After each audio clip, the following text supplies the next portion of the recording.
El Tribunal Electoral Departamental de Cochabamba presenta Elecciones Judiciales 2017.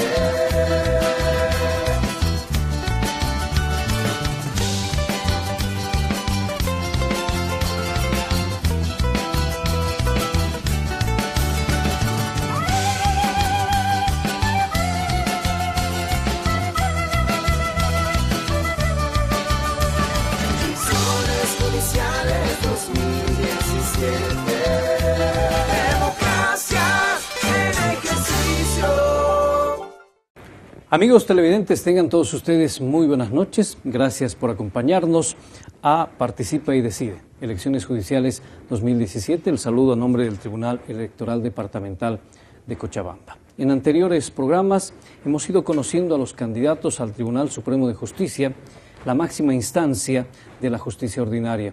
Usted ha escuchado sus datos personales, la formación académica, la producción intelectual, la experiencia profesional, y esto por supuesto le permite a usted evaluar la formación, la experiencia y la visión sobre la institución y el cargo al cual postula.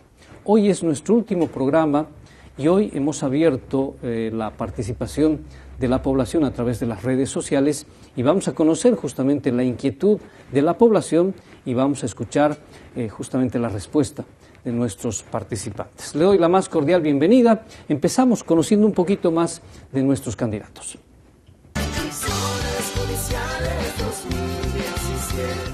Presentamos a las candidatas y candidatos al Tribunal Supremo de Justicia. Soy Nuria Gisela González Romero, con 20 años en la función judicial.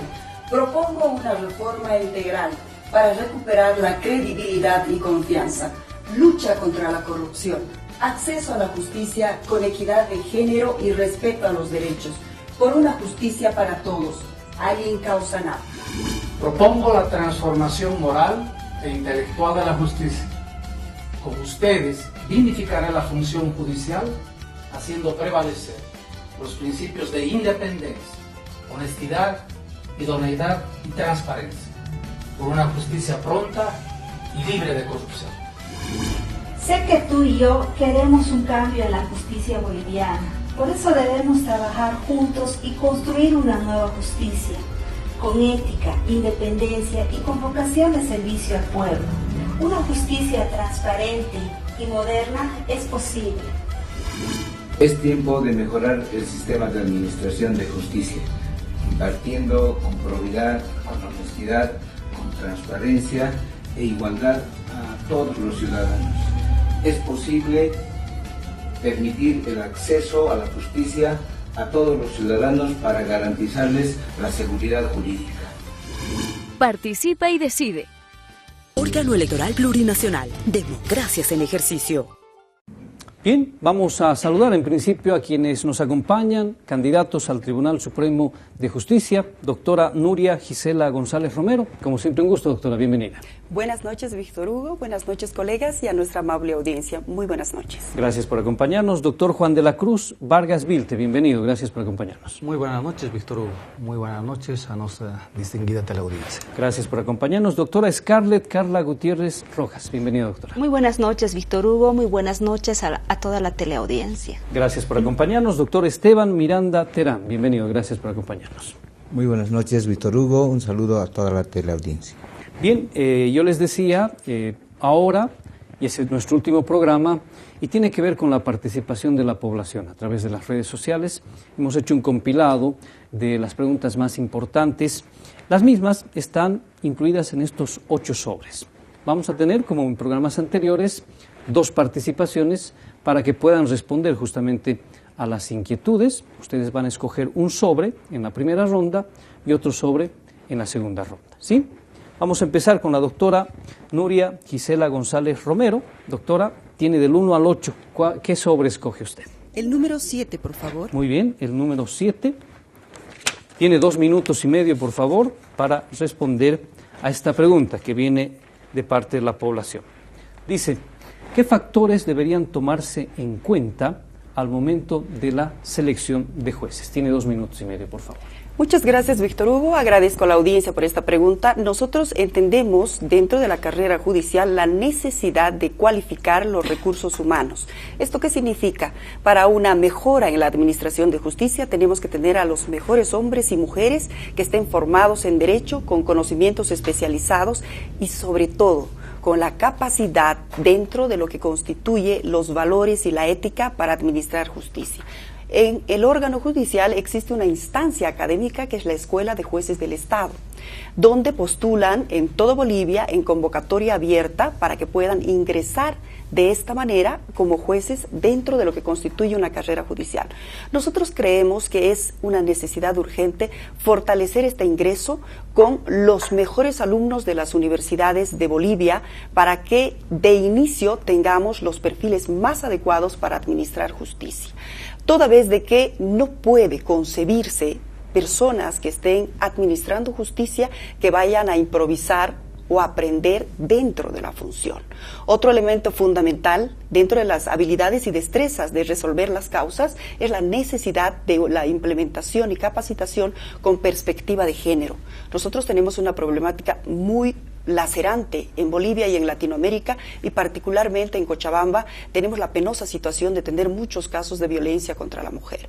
Consiguientemente, existe la necesidad de la especialización en varias áreas del derecho, pero como un elemento transversal a lo que constituye la formación de los jueces, debe también capacitarse en perspectiva de género y equidad de género. Para ello, dentro de la formación también tiene que estar en lo que constituye la docencia de la Escuela de Jueces del Estado, en la que yo he impartido cursos especializados, también la experiencia de los jueces ya en carrera y en funciones, más el conocimiento en docencia para que puedan dar las directrices y el mayor conocimiento dentro de lo que constituye la carrera judicial. Destaco mucho el perfil en valores nuevamente, que es lo que un poco nos hemos apartado, no solo en lo que constituye la formación de los jueces, sino también dentro de lo que es la ciudadanía. Por eso debemos revertir esa situación y generar los jueces más probos y más honestos. Bien, muchísimas gracias. El sobre 7 es el que ha escogido la doctora Nuria Gisela González, y este sobre ya no entra. Tenemos ahora 7, exceptuando el número 7, por favor. Doctor Juan de la Cruz Vargas Vilte, ¿qué sobre va a escoger usted? El número 3. El número 3. También les recuerdo que tiene 2 minutos y medio para poder responder. Dice, ¿qué medidas propondría a las universidades para que mejoren la formación de los estudiantes de Derecho? Básicamente debo indicar de que la administración de justicia es una función pública muy delicada. Los jueces, al administrar justicia, deciden sobre los bienes, sobre el patrimonio de las personas que se encuentran en litigio, en disputa. Los jueces también definen sobre el honor de las personas y sobre todo la libertad de las mismas. Por lo tanto, deben estar quienes administran justicia adecuadamente preparados, capacitados, con la suficiente idoneidad para enfrentar esta responsabilidad de decidir una cuestión que es sometida a su conocimiento. Por lo tanto, las universidades, estimo yo, que deben enfrentar este reto histórico de transformar o ser parte de la transformación del sistema judicial de nuestro país. Para ello tendrán que revisar internamente su malla curricular.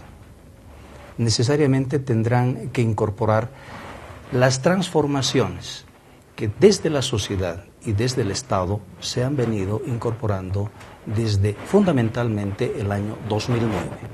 El año 2009 marca un hito en nuestra historia social, política y jurídica, porque tenemos una nueva constitución, una nueva visión estatal, una nueva visión societal, una nueva estructura jurídica, nuevos valores, nuevos principios, nuevas instituciones. Es el caso, por ejemplo, de la Procuraduría General del Estado. Es una nueva institución pública que ha nacido precisamente con la nueva Constitución Política del Estado, cuya misión fundamental es la defensa de los intereses del Estado.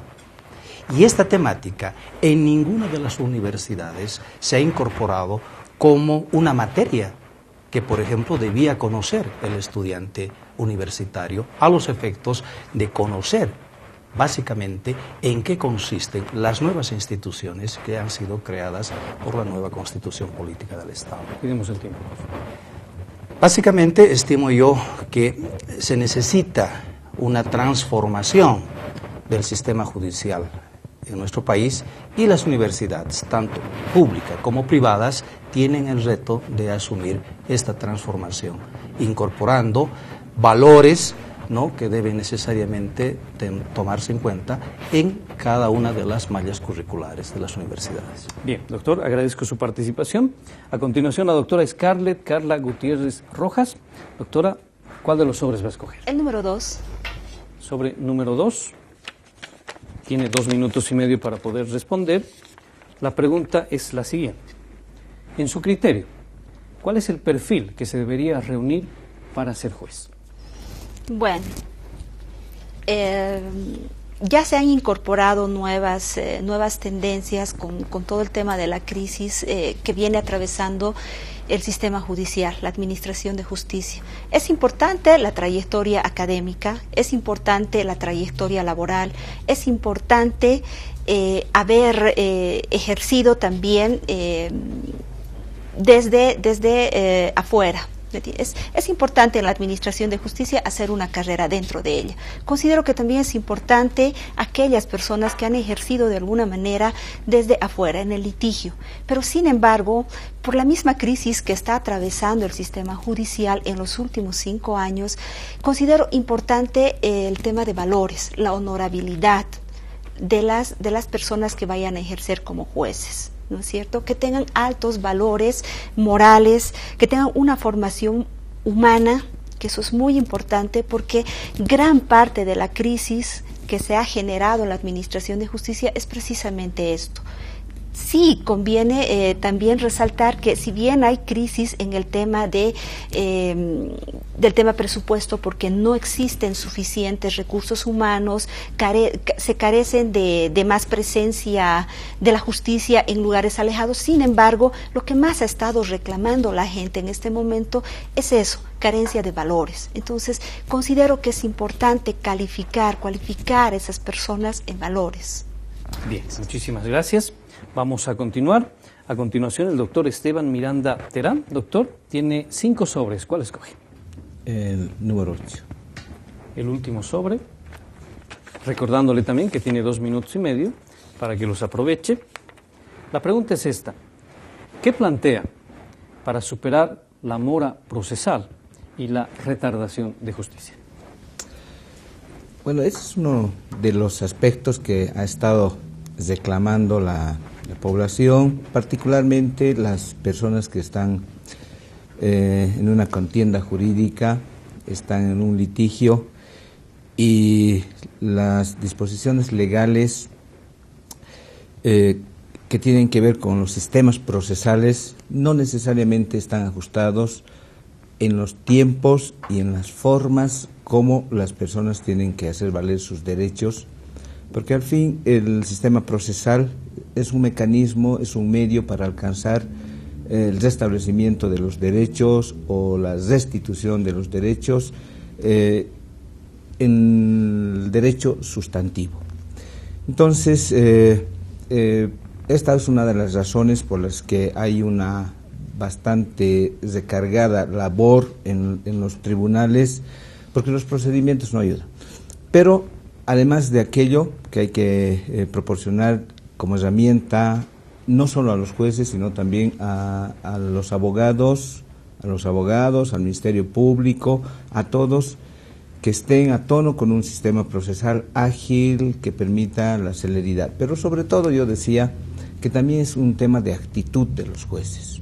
Es decir, hay un número insuficiente probablemente de jueces para la cantidad de litigios que existen. Tenemos una sociedad en cierto sentido con alto grado de litigiosidad, también, por qué no decir, porque confían todas sus controversias al sistema judicial, pero sin embargo el sistema judicial no les da la respuesta oportuna.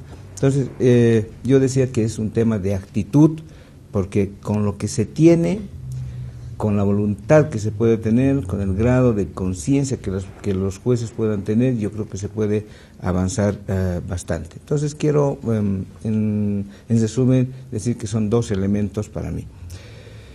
Es cierto que hay que dotar de mayor cantidad de jueces, hay que mejorar el sistema procesal para que los incidentes en los procesos sean lo menos posible y que se pueda más bien centrarse en lograr el propósito de fondo, es decir, las pretensiones, ¿no es cierto? De establecer los derechos, proteger la libertad, cuidar el honor de las personas, etcétera, etcétera, que son temas de fondo. Y el tema de la actitud, la voluntad de los jueces, y con eso yo creo que se puede mucho. Bien, muchísimas gracias. Primera ronda de preguntas de las 8 que hemos escogido, luego de sistematizar aquella participación que ha tenido la población a través de las redes sociales. Quiero aprovechar para recordarle que usted puede tener mayor información a través del Facebook, del YouTube y por supuesto también a través de Twitter para conocer más a detalle a nuestros candidatos. La idea es que usted tenga una participación este próximo 3 de diciembre de 2017, pero que esté bien informado con respecto a nuestros candidatos. Nos quedan 4 sobres. Segunda ronda de preguntas. Doctora Nuria Gisela González Romero, tenemos el sobre 1, el sobre 4, el sobre 5 y el sobre 6. ¿Cuál escoge? El 1, por favor. El sobre 1, segunda pregunta que le hacemos a la doctora Nuria Gisela González Romero. ¿Cuáles son las medidas que adoptará para transparentar la administración de la justicia y luchar contra la corrupción? Gracias. La pregunta es fundamental y creo que en la preocupación de los ciudadanos y de las instituciones está los problemas de confiabilidad y credibilidad en la administración de justicia en función a la falta de transparencia y obviamente el problema de la corrupción, que en términos generales no es un cáncer que está únicamente en el órgano judicial, sino lamentablemente en varias instancias del Estado, y en una cultura de fomento a la corrupción que se ha de alguna manera naturalizado.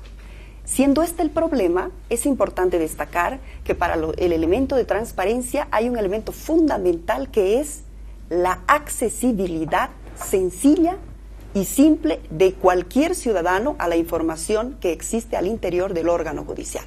Para aquello nosotros en la propuesta me permito indicar, como coinciden varios de los candidatos, a la necesidad de implementar sistemas informáticos que modernicen la información.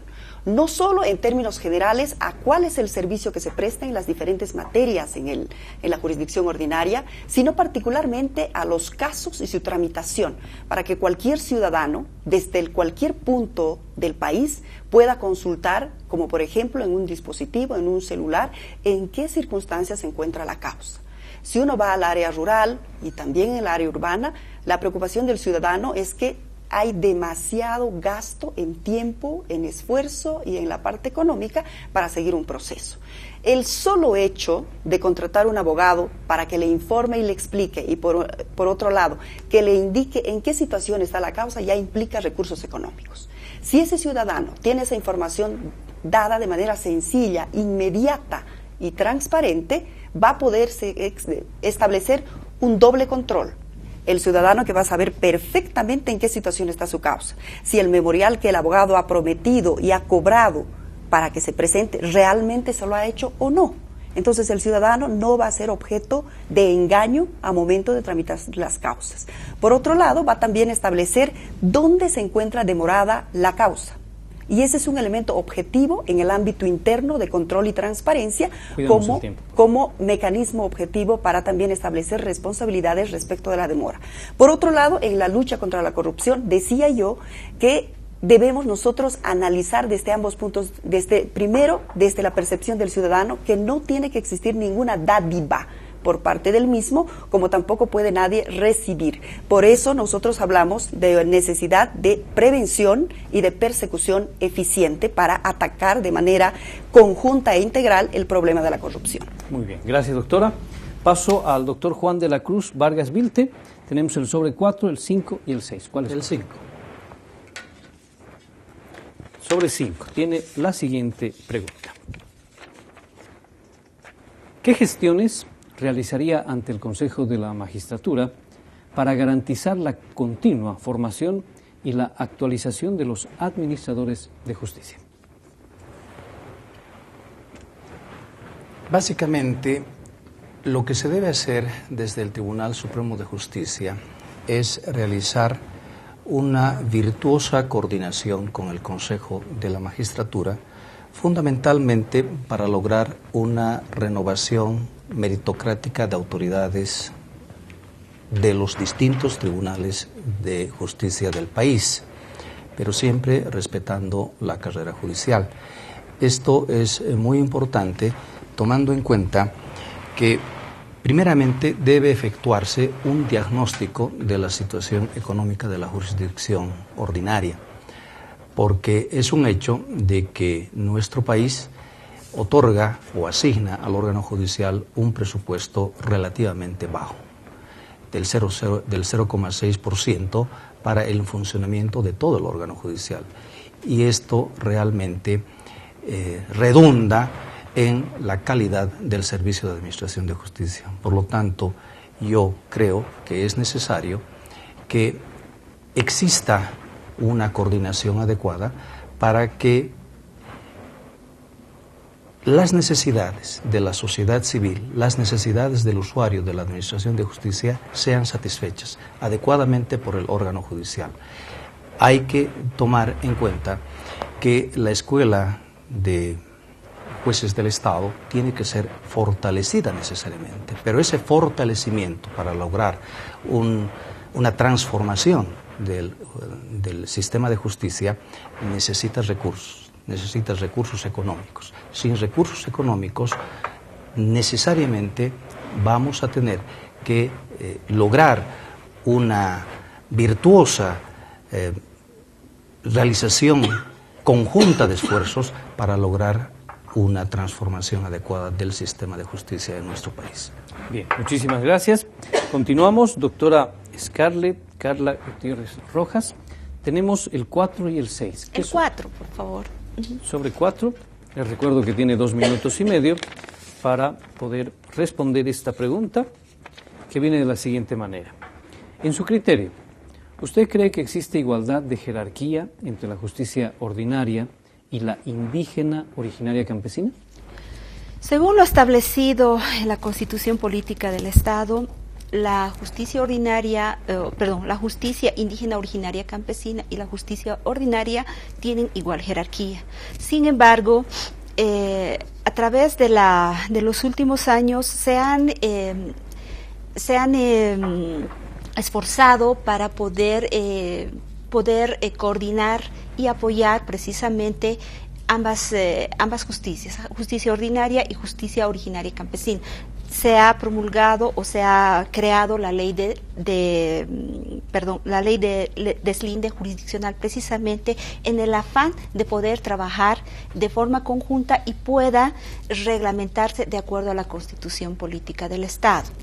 Entonces, podríamos decir que hasta el momento no se ha avanzado mucho. Si bien es cierto que ya hay esta ley de deslinde jurisdiccional, sin embargo, no se ha trabajado lo suficiente. No hay suficiente coordinación para trabajar dentro del marco de la Constitución Política del Estado, dentro de lo que respecta a la justicia indígena originaria campesina. Falta mucho por trabajar. Tiene la misma jerarquía, pero estamos todavía trabajando en ello. No se ha trabajado lo suficiente, no ha habido esa coordinación, apoyo y relación hasta el momento. Bien, muchísimas gracias. Vamos a continuar. Cerramos esta ronda de preguntas con el doctor Esteban Miranda Terán, que le toca el sobre 6. Vamos a leerle la pregunta y en 2 minutos y medio nos responde, doctor. ¿Cree que los salarios en el órgano judicial deberían incrementarse? Gracias. En términos generales, el servidor público ha estado siempre reclamando por mejorar su nivel de ingresos, lo mismo que en el órgano judicial como en la administración pública en general y en todos los sectores donde existe una relación dependencia en este sentido, del salario, del sueldo. En el órgano judicial, concretamente, si hacemos una comparación con otros países, pero hay que tomar en cuenta también las condiciones económicas de todos los países, hay ingresos que a los jueces les permiten dedicarse a exclusividad a la función jurisdiccional. No obstante, nuestra Constitución también establece que la función jurisdiccional es exclusiva, es decir, que un juez no puede dedicarse a otra actividad, ni siquiera a la docencia, ¿no es cierto? Pero la función judicial no está basada exclusivamente en que los jueces o los servidores judiciales en general, los de apoyo jurisdiccional, puedan tener un buen sueldo. Todas las personas que acceden a la función jurisdiccional saben perfectamente cuál es el nivel salarial que corresponde al servicio específico que van a desempeñar. Por tanto, de manera ya anticipada, están expresando su conformidad con eso, porque de otra manera no sería la intención de una persona que no esté de acuerdo con el nivel salarial. Generalmente creo que todos los servidores judiciales acceden sabiendo y están de acuerdo con ello. Pero no obstante eso, yo pienso que sí debería mejorarse para que haya una dedicación exclusiva, ¿no es cierto?, no solo al despacho, sino también a capacitarse. Es decir, que debería haber una permanente formación. Yo conozco que en otros países hay una especie de premiación por los niveles de capacitación que tienen los jueces en el área de su cargo específico. Si son jueces en materia penal, por decir un ejemplo, entonces si tienen un diplomado, un doctorado, si hacen una producción intelectual, entonces es un puntaje que sumados una cierta cantidad de puntos, entonces les mejoran el nivel salarial. Entonces, para estas cosas precisamente los jueces pienso que debería tener un mejor ingreso, que además en cierto sentido no es general. Dicen cuando hay un salario deficiente, entonces hay más hay una predisposición a los actos de corrupción. Entonces, no necesariamente esto está vinculado. Entonces, yo estoy de acuerdo con que se mejore, pero no es la condición para que la justicia funcione mejor. Bien, muchísimas gracias. Ahí está, 8 preguntas escogidas al azar que han sido tomadas en cuenta de la participación de la población a través de las redes sociales.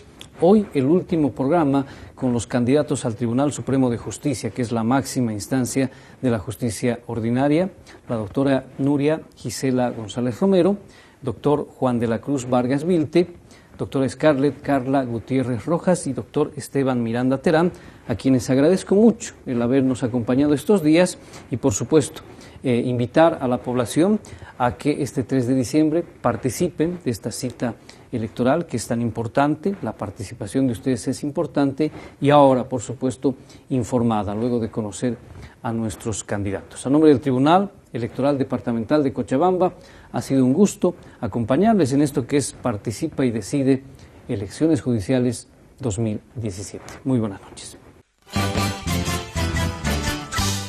El Tribunal Electoral Departamental de Cochabamba presentó Elecciones Judiciales 2017.